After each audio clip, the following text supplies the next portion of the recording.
On a Tuesday morning in March of 1987, Joseph Williams stood at the edge of his feedlot in Ringgold County, Iowa, and watched 43 head of cattle die before noon. Not all at once, not dramatically. They went the way sick cattle always go. Quietly, first, then not quietly at all. A stagger, a drop, a sound that anyone who has ever heard it never forgets and never fully describes to someone who hasn't. By the time the county veterinarian's truck came up the gravel road trailing a rooster tail of frozen dust, Joseph had already lost 11. By the time Dr. Gerald Foss climbed out with his bag and his clipboard and his expression that said he had seen this before, the number was 16. Joseph Williams was 58 years old and had farmed the same 640 acres in Ringgold County for 34 years. His father had farmed it before him, and his grandfather before that, and the land had a way of making a man feel both permanent and fragile at the same time. Permanent because the soil was still there. Fragile because everything you put on top of it could be gone in a season.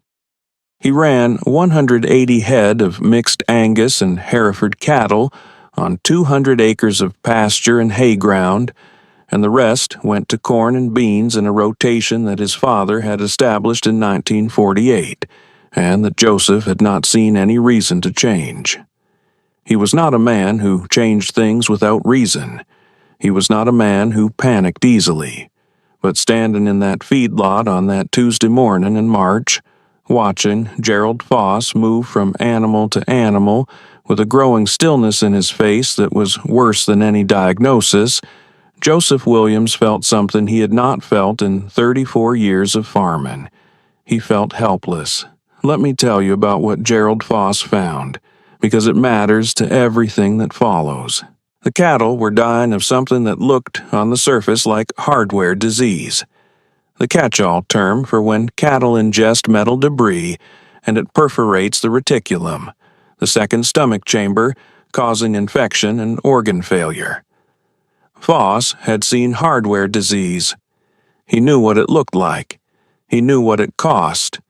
Usually 1 or 2 animals before you caught it, a few $100s in losses, a lesson learned about keeping your pastures and feedlots clean. What he was looking at in Joseph Williams' feedlot was not that. The pattern was wrong. The speed was wrong. The animals affected were wrong. Not just the older, slower animals who might have ingested debris over months, but young stock, yearlings, animals that had been healthy and gaining weight 10 days ago. Foss took blood. He took tissue samples from the 2 animals that had died before he arrived. He walked the feedlot twice, slowly, looking at the feed, the water, the ground. He came back to where Joseph was standing, and he said something that Joseph would repeat for the rest of his life to anyone who would listen. He said, "I don't know what this is." 3 words, from a man with a veterinary degree from Iowa State, 22 years of large animal practice, and a reputation in 4 counties as the best diagnostician between Des Moines and the Missouri border. "I don't know what this is." Joseph asked him what they should do. Foss said they would send the samples to the state lab in Ames, and in the meantime he would treat symptomatically. Antibiotics, supportive care, isolate the animals that were showing early signs. He said it with the careful confidence of a man who had been trained to project certainty even when he didn't feel it, and Joseph recognized that performance because he had used it himself, telling his wife things were going to be fine when he wasn't sure they were. By the end of the day, the count was 23. Let me tell you about the week that followed, because it was the kind of week that changes a man's relationship with everything he thought he knew. The state lab in Ames took 5 days to return preliminary results, and the results were inconclusive. They confirmed infection, a systemic bacterial infection affecting multiple organ systems. but the specific pathogen wasn't clearly identified, and the pattern of transmission within the herd was unusual. Voss consulted with a colleague at Iowa State's College of Veterinary Medicine, a specialist in bovine medicine named Dr. Patricia Hensley, who drove down from Ames on a Thursday and walked the operation with the same careful attention that Voss had shown, and reached the same careful conclusion. They didn't know exactly what they were dealing with. They had theories. They had treatment protocols based on those theories. They were going to try 3 different antibiotic regimens simultaneously in different isolated groups and see what worked. Joseph lost 4 more animals while they were talking. By the end of the second week, the count was 31. 31 head out of 180, dead or so compromised they would never regain weight, never breed, never produce. At current cattle prices, Joseph was looking at somewhere between $18,000 and $22,000 in direct losses, and that was before you counted the treatment costs, the veterinary fees, the disruption to his breeding program, the animals that survived but came out the other side diminished. He was not a wealthy man. He was a man who had good years and bad years and managed the distance between them carefully. And this was not a bad year. This was a catastrophe. Voss came out on a Friday afternoon of the second week and sat with Joseph at the kitchen table and laid out what he knew and what he didn't know in the honest, measured way that Joseph had always respected about him. The antibiotic regimens were having some effect. The progression had slowed. But the animals that were already sick were not recovering the way they should. There was something in the environment, Voss believed, something in the feedlot or the hay or the water that was compromising the animals' immune response and making them susceptible to infection in the first place. Until they identified that factor and eliminated it, they were treating symptoms, not causes. He was going to bring in a nutritionist from the extension office. He was going to have the water tested again. He was going to consult with 2 more specialists. He was going to do everything that the current state of veterinary science in 1987 could do for Joseph Williams' herd.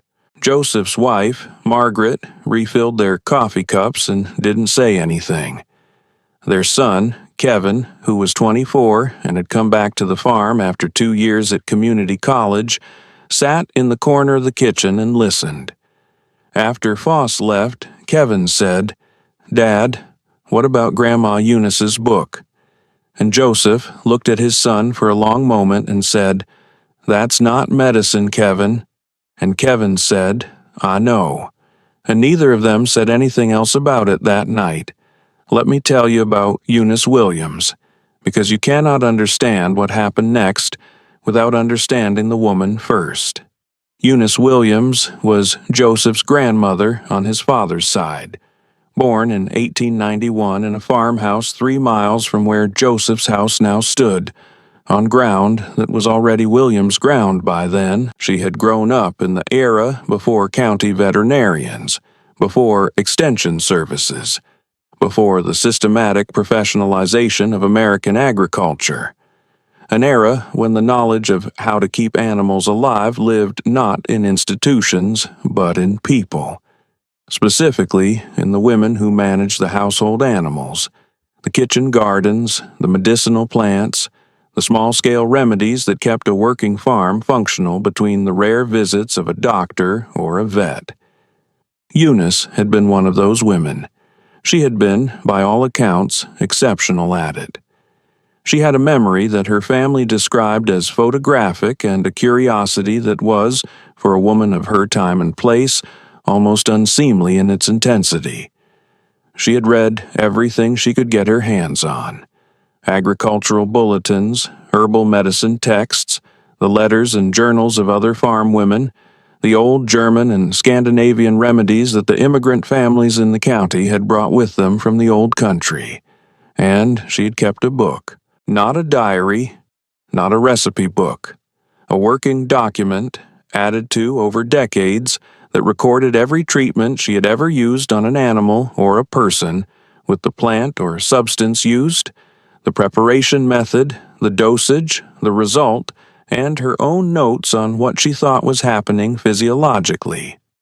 She had started it in 1912 and added to it until 1958, the year before she died, and by the end it ran to 214 pages in her small, precise handwriting, organized by ailment rather than by plant, cross-referenced by season and by animal type, annotated with observations that sometimes ran for pages and sometimes were a single word. She had given it to Joseph's father when she died, and Joseph's father had kept it in the bottom drawer of his desk for 28 years without opening it, and when Joseph's father died in 1971, the book had passed to Joseph, who had kept it in the same drawer for another 16 years with the same level of attention. Kevin had found it at age 19, reading it the way young people sometimes read old things. Not for practical use, but out of a sense that the past contained something the present had forgotten. He had mentioned it to Joseph once, years ago, and Joseph had said something dismissive about folk remedies and old wives' tales, and the subject had been dropped. Now, in the second week of a catastrophe that the best veterinary minds in southern Iowa could not diagnose, Kevin brought it up again.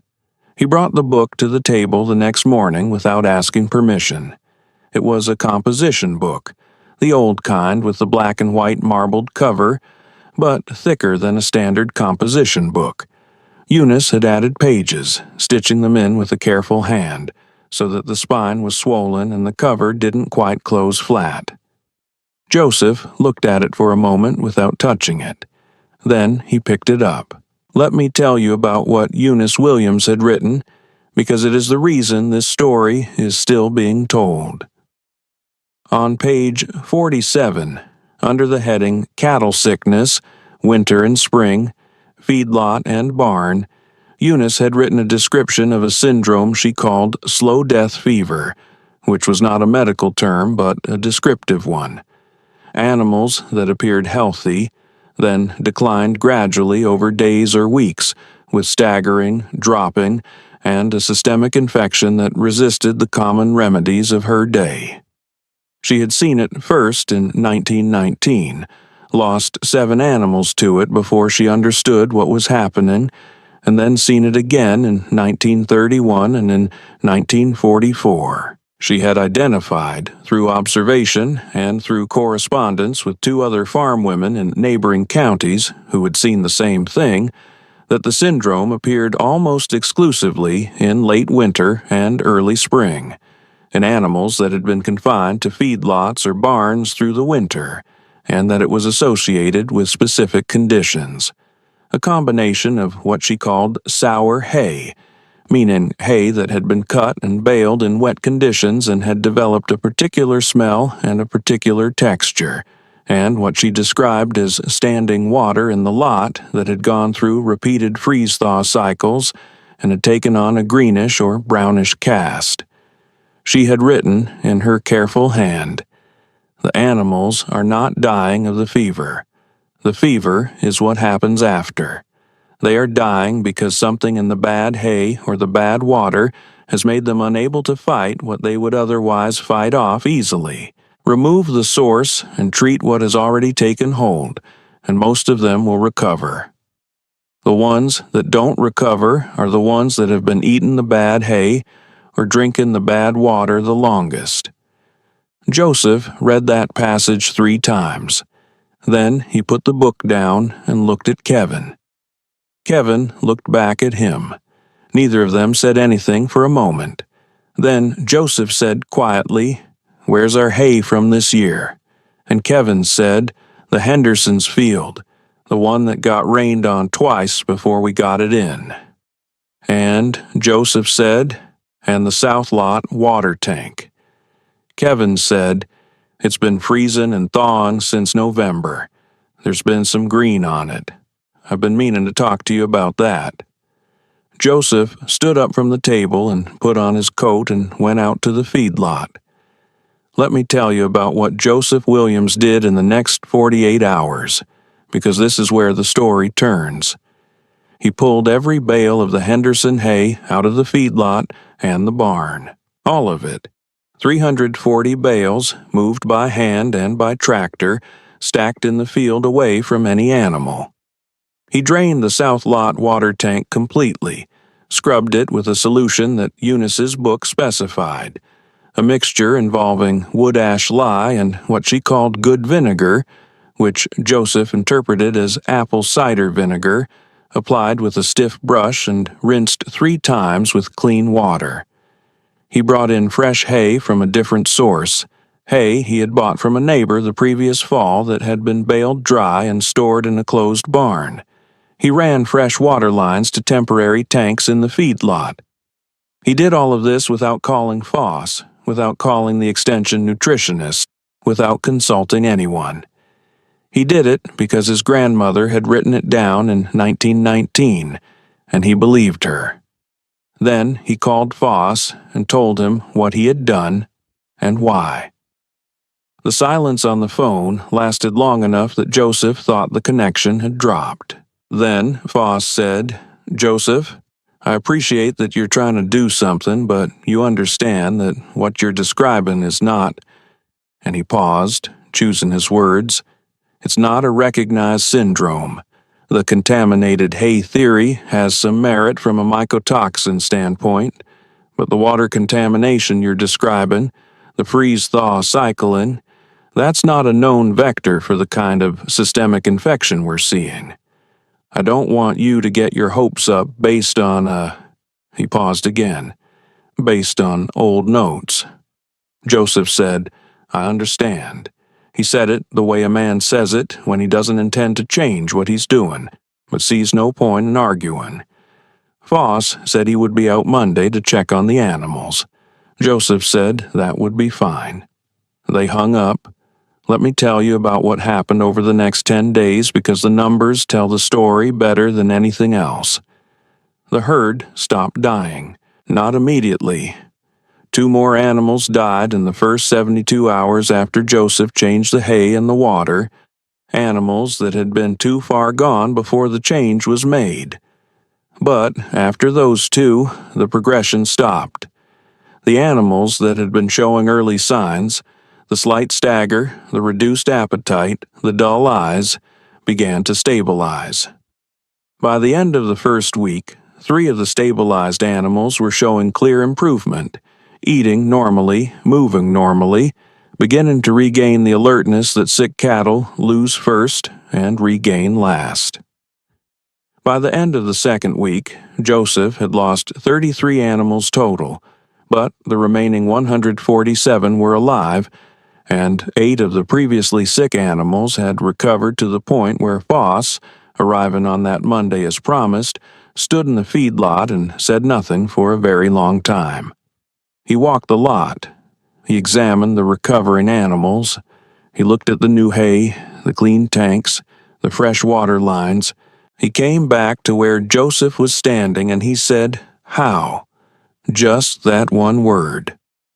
Joseph told him about Eunice's book.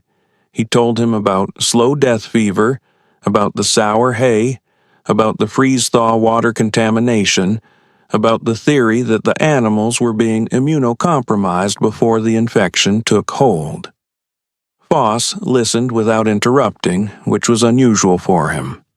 When Joseph finished, Foss asked if he could see the book.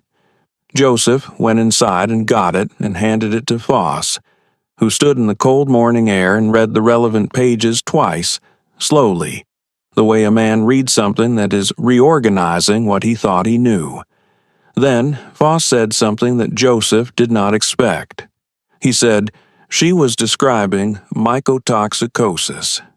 The sour hay baled in wet conditions develops fungal contamination, and some of those fungi produce mycotoxins that suppress immune function in cattle.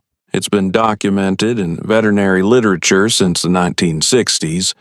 But the specific combination she's describing, the hay contamination plus the freeze-thaw water quality issue, there's actually a 1984 paper from the University of Minnesota that touches on this interaction. He looked up from the book. He said, "She figured this out in 1919.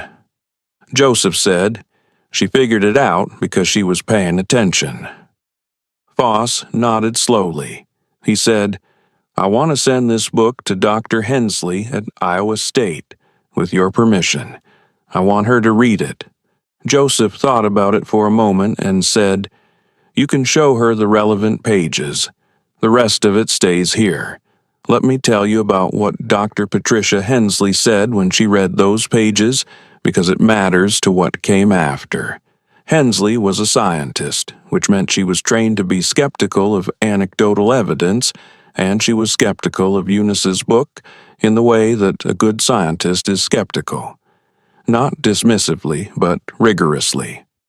She asked questions. She wanted to know the sample sizes, the controls, the variables. She understood, of course, that a farm woman in 1919 had not been running controlled experiments. But she also understood something that the best scientists always understand, which is that careful observation over a long period of time, recorded honestly and without agenda, is a form of data. Not the cleanest form, not the most rigorous form, but data nonetheless.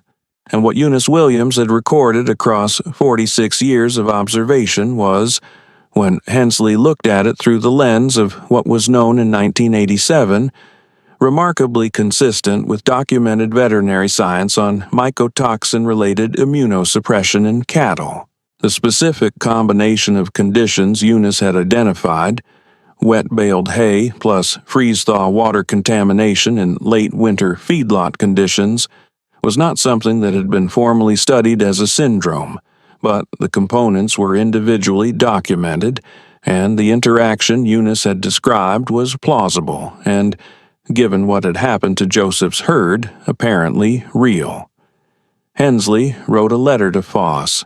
She said she intended to design a formal study around the conditions Eunice had described. She said she believed there was something there worth investigating. She said, and this is the part that Foss read aloud to Joseph at the kitchen table on a cold April evening with Margaret and Kevin listening, she said, "The woman who wrote these notes was not practicing folk medicine. She was practicing epidemiology. She just didn't have the word for it." Joseph didn't say anything for a moment. Then he said, "She would have liked hearing that. Let me tell you about the summer that followed, because the story doesn't end with the herd surviving." The 147 surviving animals came through the spring in better shape than Joseph had dared to hope. The 8 animals that had been sick and recovered were slower to regain condition than he would have liked. But by June, they were indistinguishable from the animals that had never been sick, and by the time Joseph sorted his calves in July, the calf crop from the surviving cows was strong enough that the year's losses, devastating as they had been, did not break him. They hurt him. They changed the trajectory of the next 2 or 3 years. But they did not break him, and a man who has been farming for 34 years knows the difference. He made 2 changes that summer that he kept for the rest of his farming life. The first was that he never again bought hay that had been rained on before baling, regardless of the price, regardless of the convenience, regardless of what the seller told him about how it had dried out fine. The second was that he began checking his water tanks through the winter with attention he had not previously given them, draining and cleaning them on a schedule rather than when they looked like they needed it. These were not dramatic changes. They were not the kind of changes that get written up in the farm magazines or talked about at the co-op. They were the kind of changes that a man makes quietly, in response to a lesson that cost him 33 animals and $20,000 and 2 weeks of the worst fear he had felt since his father died. Kevin noticed both changes without commenting on them. He was learning, that summer, what it meant to farm. Not the mechanics of it, which he already knew, but the epistemology of it. The question of how you know what you know, and where that knowledge comes from and what you do when the knowledge you have isn't enough. He had grown up watching his father trust the extension service, trust the veterinarian, trust the seed company agronomist, trust the institutions that American agriculture had built to carry the knowledge that individual farmers couldn't carry alone. And those institutions had failed his father in March of 1987, or not failed him exactly, but come up short, come up with I don't know and let's try this and we'll see. And his great-great-grandmother's book, written in a composition notebook with stitched-in pages in a farmhouse 3 miles away, had not come up short, had known, had seen it before, had written it down. Kevin thought about that a lot that summer. He didn't say much about it to Joseph, but he thought about it. Let me tell you about the conversation at the Ringgold County Co-op in August of 1987, because it is the moment when the story became something more than a private family matter. Joseph was not a man who talked about his business at the co-op. He bought his supplies, he collected his mail, he exchanged the necessary pleasantries with the men he had known for 30 years, and he went home. But in August, a man named Roy Cartwright, who ran 220 head of cattle on a spread north of Diagonal, and who had heard through the county grapevine about Joseph's spring losses, stopped Joseph near the seed display and asked him, straight out, what had happened with his herd. Roy was not a gossip. He was a careful man asking a careful question, and Joseph recognized the difference. Joseph told him. He told him about the Henderson hay, about the South Lot water tank, about Eunice's book, about what Foss had eventually confirmed about mycotoxins and immune suppression. He told him about slow death fever and what his grandmother had written in 1919. Roy listened without interrupting, the way farmers listen when they are actually listening rather than waiting to talk.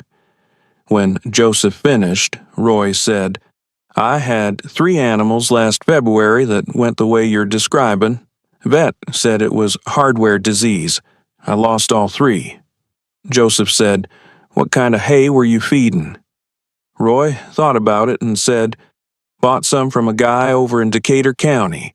It had gotten wet. I got it cheap. Joseph said, That's probably what it was. Roy said, You're telling me my grandmother might have known that. Joseph said, I'm telling you my grandmother definitely knew that. Roy Cartwright changed his hay sourcing that fall. He never lost another animal to what he called the slow death, though he used that term only with Joseph, and only when they were alone. Let me tell you about what Gerald Foss did with what he had learned, because this is the part of the story that moves beyond one farm and one family. Foss was not a man who was comfortable being wrong. He was a good veterinarian precisely because he held himself to a high standard, and being wrong about Joseph Williams' herd, not catastrophically wrong, not negligently wrong, but genuinely, helplessly wrong in the way that a good doctor is sometimes wrong when a disease presents unusually, had stayed with him. He had gone back to the veterinary literature on mycotoxins with a new attention, and he had found the 1984 University of Minnesota paper that he had mentioned to Joseph, and he had found 2 other papers from the late 1970s that touched on related phenomena, and he had begun to understand that the syndrome Eunice Williams had described was real, was documented in pieces across the scientific literature, but had never been assembled into a coherent clinical picture that a practicing veterinarian in southern Iowa would recognize when he saw it. He wrote a case report. It was not a formal research paper. He was a practicing vet, not an academic, and he didn't have the institutional infrastructure for a formal study. But he wrote a careful description of what he had observed in Joseph Williams' herd, what he had done and what had failed, what Joseph had done and what had worked, and the connection to Eunice Williams's recorded observations. He cited the relevant scientific literature. He described the syndrome as he now understood it: a two-factor immunosuppression event in late winter feedlot cattle, driven by mycotoxin exposure from wet-baled hay, combined with opportunistic bacterial infection facilitated by compromised immune function, potentially exacerbated by water quality issues in freeze-thaw conditions. He sent the case report to the Iowa Veterinary Medical Association's journal. They published it in the spring of 1988. It was a short piece, 4 pages, and it ran in the back of the journal where the case reports always ran, and it was read by perhaps 200 veterinarians across Iowa and the surrounding states. But 200 veterinarians is not nothing, and the case report included, in its acknowledgments section, a sentence that Foss had written carefully and that Joseph had approved. The initial identification of this syndrome was made not by a trained veterinarian, but by a farm woman named Eunice Williams of Ringgold County, Iowa, who recorded her observations between 1919 and 1958. Her notes, preserved by her family, provided the diagnostic framework that led to resolution of this outbreak. Her contribution to the understanding of this syndrome is primary. Joseph read that sentence 6 times when the journal arrived. Then he put the journal in the drawer where the book lived, next to the book, and he didn't say anything to anyone about it for a week. Let me tell you about the drawer, because it matters. The drawer was the bottom drawer of the same desk that had belonged to Joseph's father, and, before that, to Joseph's grandfather. It was a roll-top desk, the old kind with the tambour cover that rattled when you opened it, and it sat in the corner of the farmhouse living room that had been designated as the office since before Joseph was born. The drawer had always been the place where important things were kept: documents, deeds, the kind of papers that a family accumulates over generations of staying in one place. The book had been in that drawer for 44 years by 1987, and now the journal lived there too, and Joseph began to think of the drawer differently than he had before. Not as a place where old things were stored, but as a place where knowledge was kept. The distinction mattered to him, though he couldn't have explained precisely why. Kevin understood it without being told. He had grown up in that house, had known the drawer all his life, had thought of it as a place where old things went that nobody needed anymore. After 1987, he thought of it differently too. Let me tell you about the years that followed, because the story of Eunice Williams' book did not end with the journal article, or with the herd recovering, or with Roy Cartwright changing his hay sourcing. It continued, the way knowledge continues when it is finally released from the drawer where it has been sitting. Dr. Patricia Hensley at Iowa State did design a study, as she had said she intended to. It took 3 years to get funding and another 2 years to complete, and the results were published in 1993 in the Journal of Veterinary Diagnostic Investigation. The study confirmed, in the rigorous, controlled manner that science requires, the basic mechanism that Eunice Williams had identified through observation. Mycotoxin-contaminated hay produced a measurable suppression of bovine immune function, and this suppression was significantly worsened by concurrent exposure to bacterially contaminated water in late winter feedlot conditions. The paper cited Foss's 1988 case report. The case report cited Eunice Williams. The chain of attribution ran from a peer-reviewed scientific journal in 1993, back to a composition notebook in 1919, and the chain held. Hensley sent Joseph a copy of the paper with a handwritten note. The note said, "Your grandmother was right. We just proved it." Joseph put the paper in the drawer. The drawer was getting full. Let me tell you about Kevin Williams in 1995, because by then he was running the farm and the story had entered a new phase. Kevin was 32 in 1995 and had been the primary operator of the Williams farm for 3 years, since Joseph's health had begun to decline in ways that made the physical demands of full-time farming difficult. Joseph was still there, still present, still the authority on questions that Kevin brought to him, but the daily decisions were Kevin's, and Kevin had grown into them with the same quiet competence that Joseph had always shown, and that Eunice, from what the book revealed, had shown before him. He ran the same 640 acres, the same mixed cattle operation, the same corn and bean rotation, with modifications he had made carefully and for documented reasons. He had added a small hay operation, growing and baling his own hay on 40 acres, because after 1987 he was not willing to depend on outside hay sources for his cattle feed. He baled only in dry conditions. He had a moisture meter, and he used it. These were not dramatic innovations. They were the application of a lesson. He had also read the book, all 214 pages of it. He had read it the way his mother read the Bible, not once through and done, but repeatedly, returning to different sections and different seasons, finding things he had missed the previous time. Eunice's book was not organized the way a textbook is organized.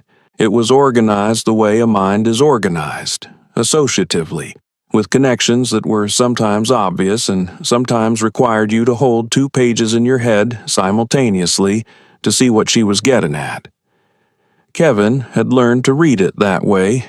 He had begun adding his own notes in the margins, carefully, in pencil, so they could be distinguished from Eunice's ink. He noted where her observations aligned with what he had read in current veterinary and agricultural literature. He noted where they diverged and what might account for the divergence. He noted questions he couldn't answer. He had shown the book to his daughter Emma when she was 14, not as a lesson in folk medicine, but as a lesson in observation. He had said, "Your great-great-great-grandmother wrote this down because she was paying attention. That's all she was doing. She was paying attention and writing it down." Emma had read the relevant cattle sections and the sections on poultry, and the long section on soil and plant relationships that Eunice had compiled from correspondence with a woman in Nebraska who kept bees and had opinions about clover. Emma had said, "Dad, she was writing about the microbiome. She just didn't call it that." Kevin had looked at his daughter for a long moment and then said, "Yes, that's exactly right. Let me tell you about Joseph Williams' last years, because the end of a man's life is part of his story, and Joseph's end was consistent with his life in the ways that matter." Joseph died in January of 2001 at the age of 71 of a heart condition that had been developing for several years and that he had managed with the same patient, methodical attention he gave to everything. He died in the farmhouse where he had been born, in the bed where his parents had slept, in a county where his family had farmed for 4 generations. Kevin was with him. Margaret was with him. Emma, who was 20 and in her second year at Iowa State studying animal science, drove through the night to be there and arrived 2 hours before the end. The funeral was at the Methodist Church in Kellerton, and it was well attended in the way that the funerals of farmers who have lived in one place for a long time are well attended. Not because Joseph had been a public figure or a prominent man, But because he had been a reliable one and in a small county, reliability is a form of distinction. Gerald Voss came, though he had retired from practice 2 years earlier. Roy Cartwright came. Several men came whose names Joseph would have recognized, but whose connection to him was indirect.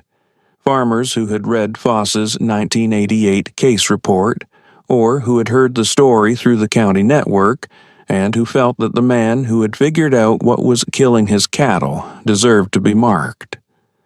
Kevin spoke at the service. He said that his father had taught him two things above all others. The first was that the land remembers what you do to it, and you had better be paying attention to what it's telling you. The second was that knowledge doesn't have a credential. It has a track record. He said his father had learned both of those things from a book in a drawer, written by a woman who had been dead for 28 years before the book saved his herd. He said he intended to teach his daughter the same things. Emma, sitting in the front pew, was already crying.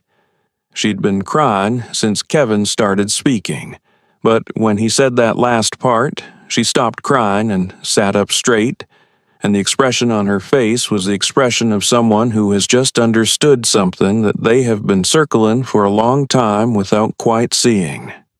Let me tell you about Emma Williams, because she is the reason this story is still moving forward, rather than simply backward. Emma Williams graduated from Iowa State in 2003 with a degree in animal science and a minor in plant biology, and she came home to the Williams farm with a head full of current science and a deep familiarity with a 214-page composition notebook that she had been reading since she was 14. She was not the same kind of farmer that Joseph had been or that Kevin was. She was not better. That's not the right word. She was different in a specific way. She moved between the book and the journals, between Eunice's observations and the current literature, with a fluency that neither Joseph nor Kevin had possessed, because she had been trained in both simultaneously, rather than coming to one after the other. She could read a passage in Eunice's book about soil and plant relationships, and cross-reference it with current research on mycorrhizal networks, and see not just that Eunice had been right, but why she had been right, what the mechanism was, what the implications were for things Eunice hadn't written about because she hadn't lived long enough to see them. She made changes to the farm. Careful changes, documented changes, changes she argued for at the kitchen table, the way Eunice had presumably argued for her observations at her own kitchen table 80 years earlier. She introduced cover crops into the corn and bean rotation, citing research on soil health and water retention and the long-term economics of reduced input costs. Kevin listened and said he needed to think about it, which was his version of yes, and the following spring they planted cereal rye on 80 acres between the corn harvest and the spring planting. The results in the first year were modest. The results in the third year were not modest. The results in the fifth year were the kind of results that make neighboring farmers slow down when they drive past your fields. She added a note to the book. She wrote it in pencil, the way Kevin had written his notes, so it could be distinguished from Eunice's ink. She wrote, "Cover crops confirmed. Soil moisture retention up 23% in dry years. Input costs down $34 per acre over 5 years. Eunice wrote about keeping the ground covered in winter. She was right about this too. She just didn't have the yield data. She signed it with her initials and the year, EW 2009. Let me tell you about the summer of 2012, because it was the summer that tested everything. The drought of 2012 was the worst drought in the Midwest since 1988, and in some parts of Iowa, it was the worst since the 1930s. The corn crop across the state was devastated. Farmers who had planted wall-to-wall corn which was most of them because corn prices had been strong and the temptation to maximize corn acres was one that most operators had given into, were looking at yield losses of 40, 50, 60%. The cattle market was disrupted because hay was scarce and expensive, and the pasture grass had burned up in July. It was the kind of year that broke people who were already close to the edge, and there were people in Ringgold County who were close to the edge. The Williams farm was not close to the edge. The cover-cropped fields held moisture through June in a way that the bare fields around them did not, and the corn that Emma had planted in those fields, at Kevin's insistence on a slightly lower population density than the agronomists recommended, based on a note in Eunice's book about not crowding plants in uncertain years, came through the drought with yields that were still down from a normal year, maybe 25% below what Emma had projected, but not the catastrophic losses that the neighbors were taking. The hay ground held up. The cattle came through the summer thin but functional, because Emma had adjusted their management in May when the weather patterns started to look wrong, reducing the grazing pressure on the pastures before the grass stressed out rather than after. She had made that decision based on a combination of the weather data she was watching and a passage in Eunice's book about reading the grass in dry springs, a passage that Kevin had underlined in pencil and that Emma had underlined again in a slightly different place, because she was reading it for a different reason. They didn't crow about it. That was not the Williams way. But the numbers were what they were, and in a small county, numbers travel. A man named Dennis Albright, who ran a large operation north of Mount Ayr, and who had been farming for 40 years with the kind of confidence that 40 years of success produces, drove down the county road past the Williams fields in August of 2012 and stopped his truck and got out and looked at the corn for a long time. Then he drove to the Williams farm and knocked on the door. Emma answered it. He said, "I want to know what you're doing different." She said, "Come in." Kevin made coffee. Emma got the book. She didn't give it to him. She read him the relevant passages and explained the science behind them and told him what she had done and what the results had been and what she thought the mechanism was.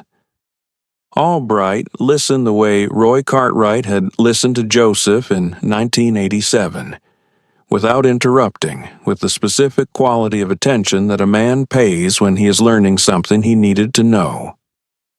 When Emma finished, Albright said, "How old is that book?" Emma said, "She started it in 1912.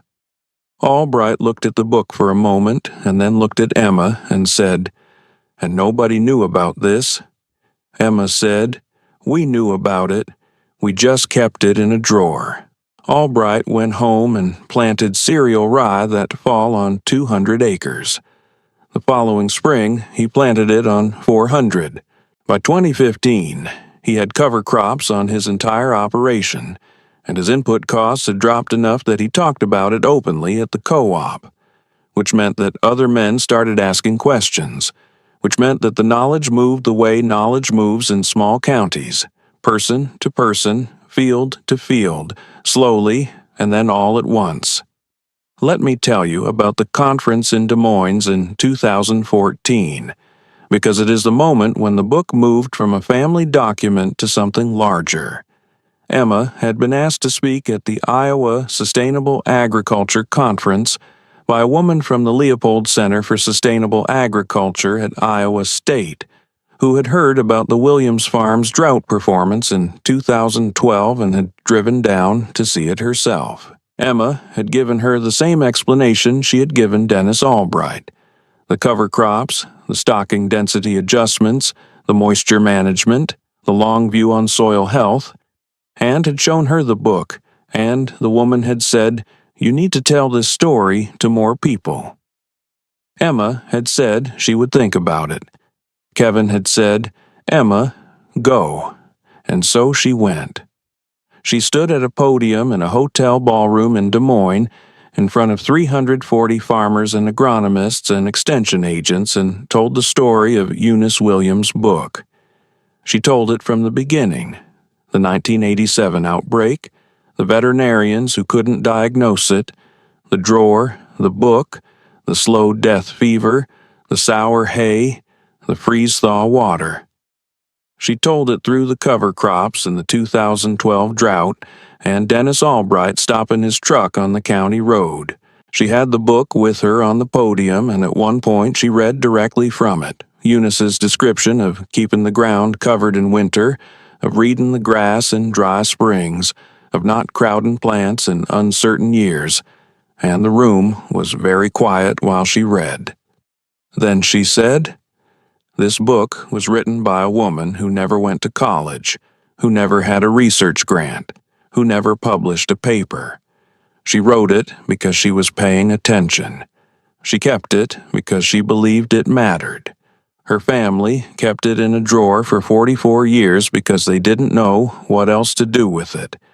And when they finally opened it, it saved 147 animals and eventually contributed to a peer-reviewed study at Iowa State and a change in how veterinarians in this state think about late winter feedlot disease."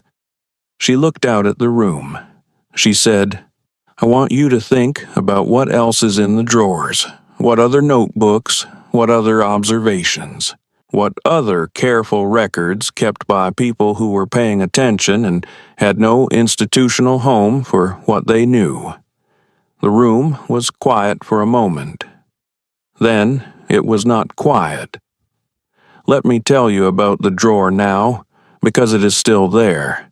The roll-top desk is still in the corner of the living room of the Williams Farmhouse in Ringgold County, Iowa. Kevin is 61 now and still farming, though Emma makes most of the decisions and has for the last several years. The bottom drawer contains Eunice's book, Foss's 1988 case report, Hensley's 1993 journal article, Kevin's penciled marginal notes, Emma's penciled marginal notes, and a small stack of papers that Emma has been accumulating. Her own observations, written in the same careful hand that Eunice used, organized the same way, by ailment and season and result. She has not yet decided whether to bind them into the book or keep them separate.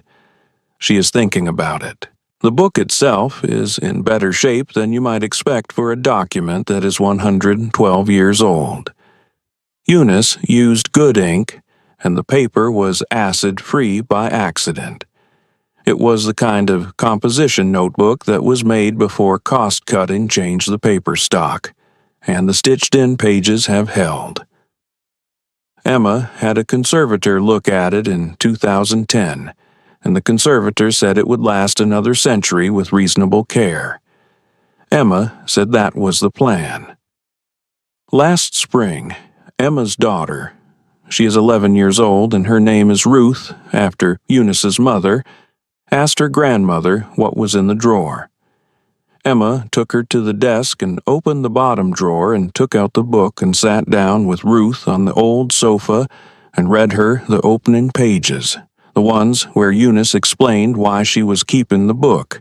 Eunice had written, in 1912, in the careful hand of a woman who knew her handwriting would have to carry the meaning without her voice to support it. "I am writing this down because I have learned things that I do not want to lose, and I'm not young enough to assume I will always be here to teach them. If you are reading this and I am gone, please read carefully. I tried to be accurate. I tried to be honest about what I did not know as well as what I did. If something here does not match what you have learned from other sources, do not discard it without testing it first. The ground is the test. The animals are the test. Go look."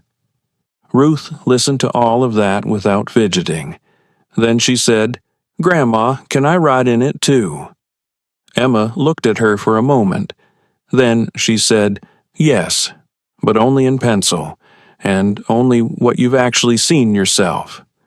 Ruth said, "Okay." Emma handed her the book. Some things don't become obsolete. They just wait for someone to open the drawer and remember why they were written down in the first place. And some knowledge doesn't travel through institutions or journals or conferences. It travels through families, through drawers, through the handwriting of women who were paying attention when nobody was watching, passed forward to hands that are small enough to hold a pencil, but old enough to understand that the ground is the test, and the animals are the test. And if you want to know something true, you go look. That's what Eunice Williams knew. That's what she wrote down. That's what the drawer kept until the animals started dying and a 24-year-old boy said, "Dad, what about Grandma Eunice's book?" And that's what Ruth Williams is going to add to, in pencil, on the pages that still have room, in the farmhouse in Ringgold County where the knowledge has always lived.